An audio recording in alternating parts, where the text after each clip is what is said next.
This podcast is the sole property of Proud Sports. Our thoughts and opinions are our own.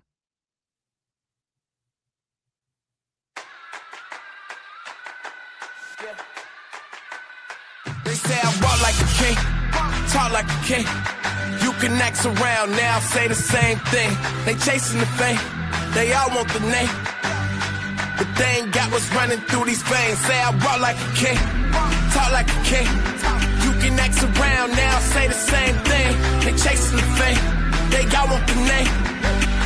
But they ain't got what's running through these veins. Make way for the king.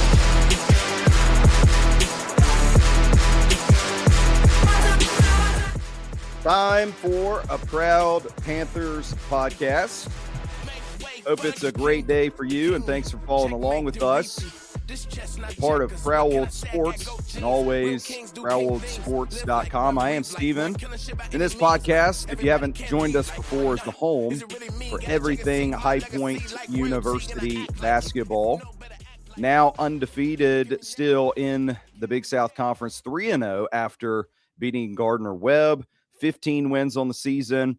Again, all our wins by double-digit points. And we're going to talk today primarily about dynamics within the team and get set for, I would say, a really tough stretch for our team, both games on the road. That coming up in just a second. High Point University, the premier life skills university, is ranked the #1 best-run college in America by the Princeton Review. Employers value HPU's real-world preparation. Students love unprecedented access to global leaders on High Point's inspiring campus. And parents appreciate HPU's God, family, and country values. Choose to be extraordinary at High Point University.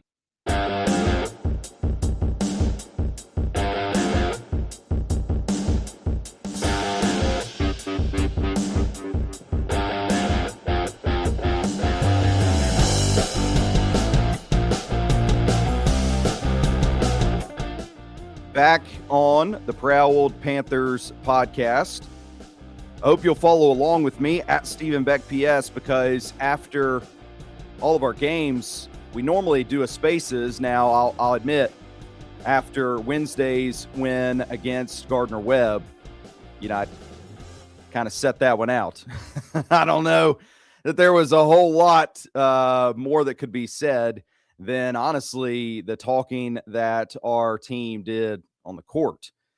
While we're kind of in that vein, though, I did post a picture of Jeremy Luther on my social media page. It's taken a couple days, but it has received a bit of attention. And honestly, I don't know Jeremy personally. We haven't met. I assume by predominantly Brian Wilmer, who has joined us here on the Proud Panthers podcast and does a great job following the Big South Conference as a whole. He has advocated for the type of person that Jeremy is, and I wouldn't dispute Brian and his take on that. I just put a picture of Coach Luther kind of giving himself, we'll say, a comforting grasp and his head down in a little bit of a disappointed look on his face, furrowed brow. And I just said, if my team only had 4 points, 75% through a half, I would be giving myself a hug too. And make no mistake about it, I mean this in all genuine thought.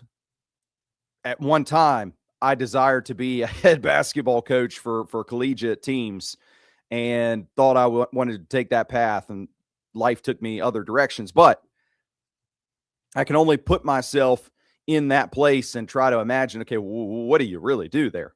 I mean, no joke. Gardner-Webb had 4 points with 15 minutes played and a half of basketball against us earlier this week. There's no other really easy way to put it. It's just they're a bad team. I'm not saying that he's a bad coach. I'm not saying he's a bad person. I'm not saying the players on the team are bad people necessarily. I'm just saying what it is you're supposed to be in a league that is Division I caliber at least.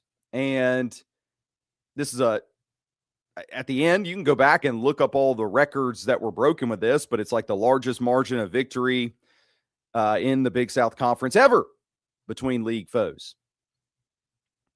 So there wasn't a lot left that I could really add to the conversation other than what took place on the floor. Happy that we took care of business. And in conversation with Coach Clayman after the game, which we have that for you over on prowwoldsports.com for those interested, I basically shared with him, it's like, I'm glad we came out in the first half and made it not a question at all what was happening in this game against those inferior opponents. And I don't care who it is. This isn't singled out against Gardner Webb or another league foe. If they're an inferior team, you have to come out business-minded, boom, out the get-go. We're done. No questions asked here. Game out of reach. Now we can stretch the bench if we want to.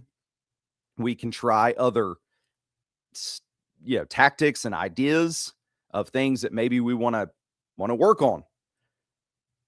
So I was happy to see that was the way that we handled the win earlier this week. And as I already stated, still 3-0 in the Big South and 15 wins on the season. So still a great spot. Now, we got some games coming up, though. And those two games, both on the road in the next week, they're a challenge. The first one is this weekend, Charleston Southern. We head there and take on a team that I think Saad Nimley has done a good job, from what I can tell, piecing things together. And Coach Clayman, again, back to that conversation I had with him, he said, despite holding Gardner Webb to 0 spot 3-pointers in the first half of that game, and at the end of it all, they still only shot like 20 some odd % from three. I think they ended up making 6 to 7 in the second half. He said, if we do that against the Buccaneers, then it could be a bloodbath. And he didn't mean that in a positive manner for High Point. So even in a lopsided affair, what I really love is that a coach that is very good about staying grounded, that is also very good about being process oriented. And what I mean by that is like looking much deeper than just what normally, like I would as a fan. It's like, okay, we're up by 50 points. What is there really to question? What are we looking for? Well, the coaching staff, they're looking for things that are still not right. And Coach Clayman felt that our perimeter defense against Gardner Webb is not foreshadowing what we need to be doing taking on Charleston Southern coming up this weekend. So that'll be something to keep an eye on and watch. All the way back to my days at High Point, working with the team. Now, it was different then because we not only had Charleston Southern in the league, but we also had Coastal Carolina.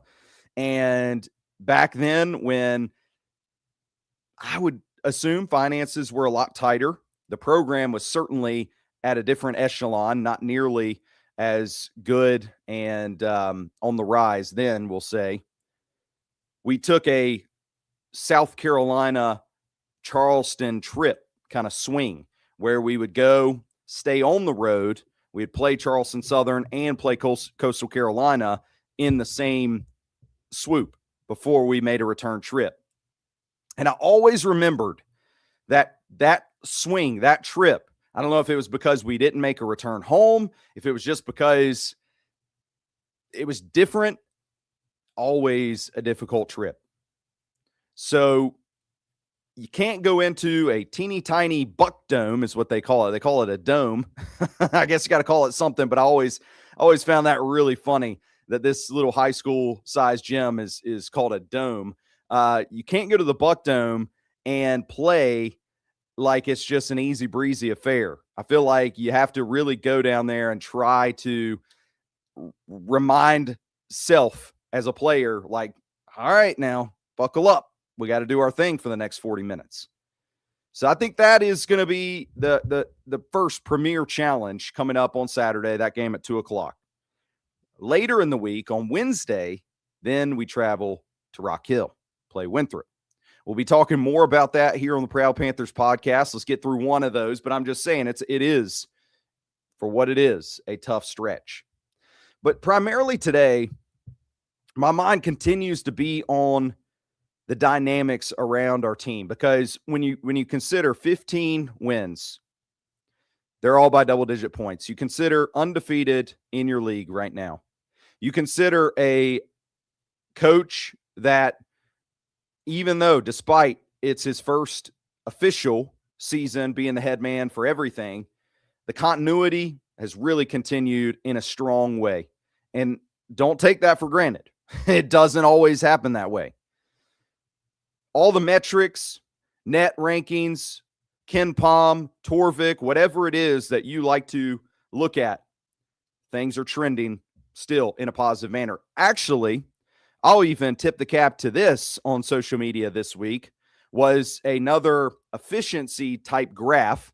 I don't know if anybody ever really gets into these, but it's kind of like, and there's probably an official name, you'll have to forgive me, but these are graphs where you can put in different percentages and different statistics, and the graph will spot out in what quadrant, what space teams fall into.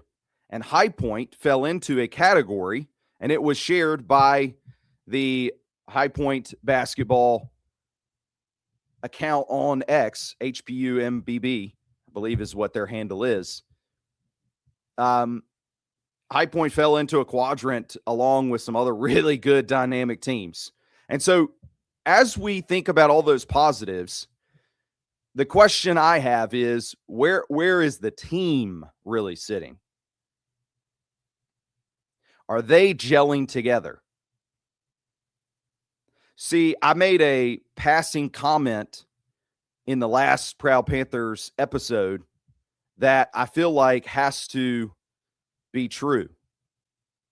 And that is, sometimes the team dynamics and how people are gelling and playing together matter more than just the sheer talent.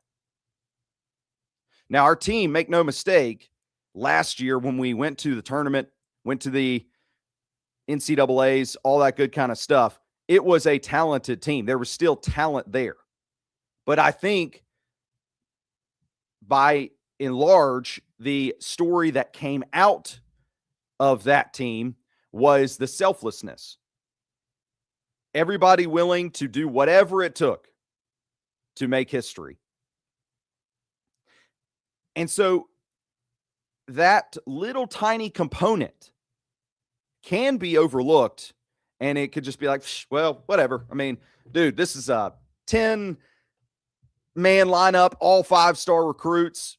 Everybody's good, doesn't matter. But if they're all out there playing for themselves and there's no team mentality for like the greater good of the program, I don't know that works. There's going to be a lot of things disjointed with that. Now, Cam Fletcher did not take part in the game against Gardner-Webb. Will he play coming up this weekend? The latest I'll have for you right this second at recording is to be determined. Follow at Stephen Beck PS for the latest details on that. But from what I can extrapolate, this is nothing official. Official from the team is it's an internal matter being managed. What I can extrapolate, me, Stephen, as a fan, not inside information here, is there's some type of internal struggle with the team and Cam Fletcher. If there wasn't a struggle, if there wasn't some type of matter to be handled, then he'd be there, he'd be playing. So I'm not unleashing any kind of new crazy information. I'm saying it's rather clear that something here is chink out of the chain, not working. And that's sad.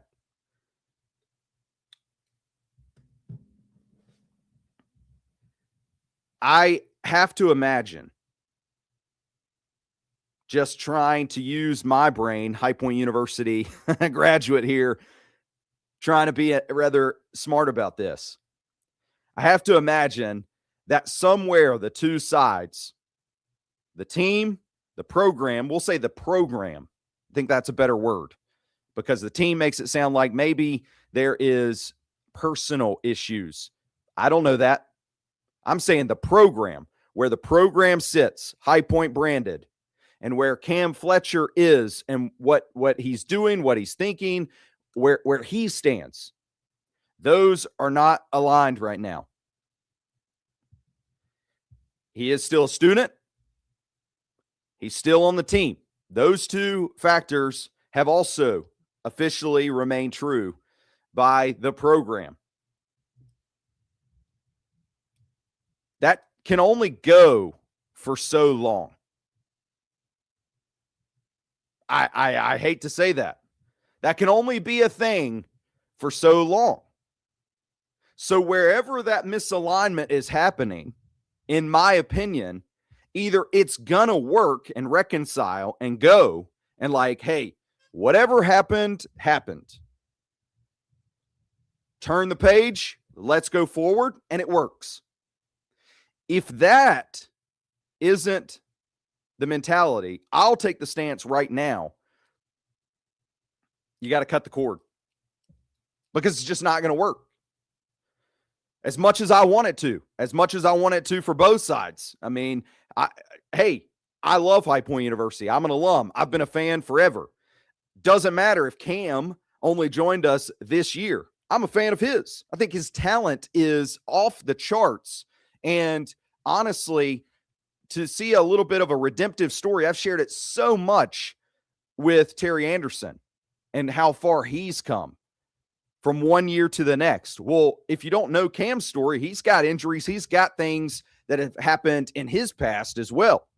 And to see him be able to turn that around and come in this year, presumably healthy, and play at a way like he was playing, that's a cool story. And so I'm there for Cam. But the only thing, though, that I know is as the program side has to move forward, because there's a season left to play here. We can't just stop and say, pause, everybody. No more Big South games. Nothing else yet until we get this figured out. The program got to move forward. We got Charleston Southern, got Winthrop next, got we got the Big South tournament. If it's not going to be turn the page and let's do the right things, whatever that is, whatever works it out, then it's time to just cut. Sorry, didn't work. Let's move forward as a program. Because at that point, everybody that is on the team, that like the players on that roster, now everybody can assume the roles that they need to. Everybody understands what's happening. There's no more limbo. And I know what it's like in limbo. My side always comes from the entrepreneurial business side because that's where I really do sit.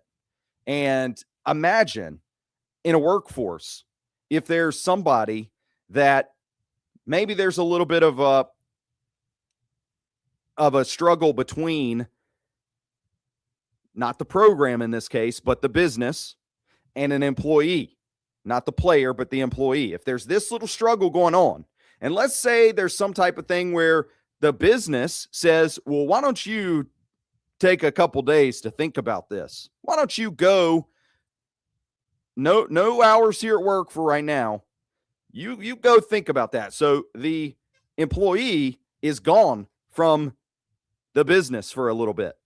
If it's a small business, which is a lot of the times where I've been, it's no mystery that there's somebody missing. And believe you me, it will get out that they're not just on vacation. Like people will be like, well, they weren't planning to take a trip right now. That limbo, though, remains awkward for the rest of the people at the business that's supposed to be moving forward. It becomes more of a thing as opposed to, okay, if this is not going to work and it was just cut off and now you just move on, well, the rest, it might be a thing for a second and the turmoil might happen real quick. But then after that, it's like, okay, well, that's over. We got to go. This business is still going. Orders are still racking up. We got things to do. We got people to see. We can't think and worry about that anymore. And same for this person over here, the employee. They're like, okay, well, that hurt. That didn't work out. I can't sit here and be broke forever. I got to move on, do my thing now. That's just about where I've gotten to. And this is, again, yours truly, feelings, extrapolations on this. Happy to see Cam show back up this weekend, and that might very well happen. Again, at Stephen Beck PS is where the details will be that you can find out exacts and particulars on that information I hope to share. But if that's not the case, and we just keep kind of being in this little bitty piece of limbo, I don't like that. I just don't think that is the greatest dynamic at play, game in, game out, and whatever else might be happening behind the scenes. What I know is true and that I feel is that while one of those people, Cam Fletcher, that is, has been on the sideline, not even on the sideline, just not even in the room, not even in the gym, while that has been the case, there's been a lot of guys that they've stepped up, and the way that they've played still hasn't skipped a beat. And that's very impressive because, again, the talent level of Cam not being there, yeah, that's tough to replace on just sheer talent.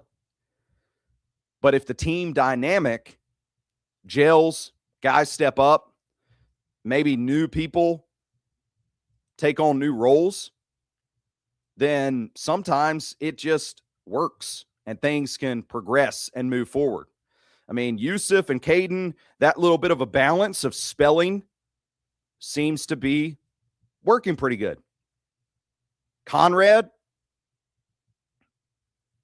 hasn't really scored in his career prior to High Point. That hasn't been his kind of mentality. It's been more passive. Well, he's taken on a role now where he's been scoring more, and that seems to be working.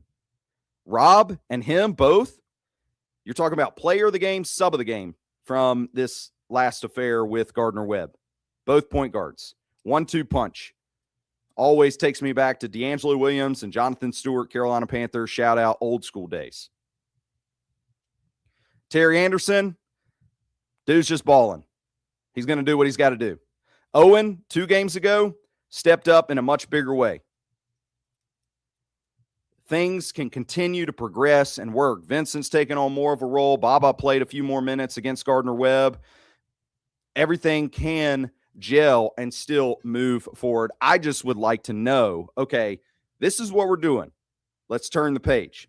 More details on that. Big game against Charleston Southern coming up. Perimeter defense has to push out and be in the right spots and be on their toes for this one. That's according to Coach Clayman more than it is for me. Been a pleasure to have you with us again, Proud Panthers podcast. We'll keep churning away at some of these thoughts, updated on Cam as quick and as possible, as much as possible, I should say. And like I said, we'll try to do Proud Spaces as well if our plan doesn't do all the talking, and that'll be over on at Stephen Beck PS. More on the way on a Monday edition of the Proud Panthers